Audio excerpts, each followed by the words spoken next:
السلام عليكم ورحمة الله وبركاته. كلنتي waxaan u wanaagsan daawadayaal oo mar kale ay barnaamijkeena diiradda nolosha. Barnaamijka diiradda nolosha maanta waxaan ka soo qaadan doonaa saameynta ay leedahay qabyaaladdu. Barnaamijka waxa idila socodsiinaya anigoo Yaxya Maxamed Maxamed. Dhanka farsamada waxaa nooga soo gatay Ibrahim Kiise. Barnaamijka saameynta ay leedahay qabyaaladdu ayaan kaga warrami doonaa daawadayaal. Ay ku soo dhawaada. قبيل ويد ورجلي لقدا قبيل ويد لقدا قبيل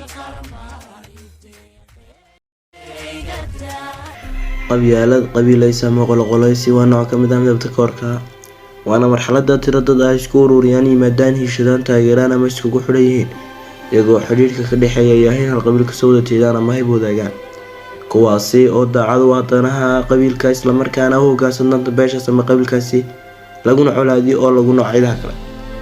qabyaaladdu waxay ka mid tahay waxyaabaha ugu liita dhaqanada adduunka ee baabiin kara bulsho kasta xataa haddii ay diin dhaqan deegaan luqadii u wadaagaan tusaale fiican waxa uu ah dhibaatada ay dadka Soomaaliyeed la kaca ku feenay lamaanta kasoo kaban lahayn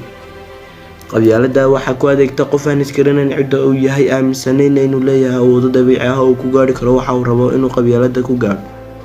qof qabyaalada isticmaala ama wehel ka dhigta ma garanaya awoodda naftiisa ku jirta isku mana kalsoona inuu shakhsi ahaantii wax qabsan karo oo uu guuleysan karo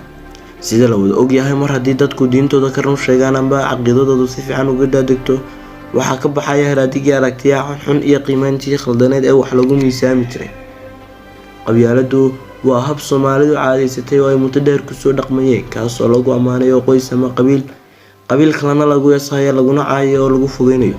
marka qabyaaladda la oogayo waa marka la rabo in qolo kale la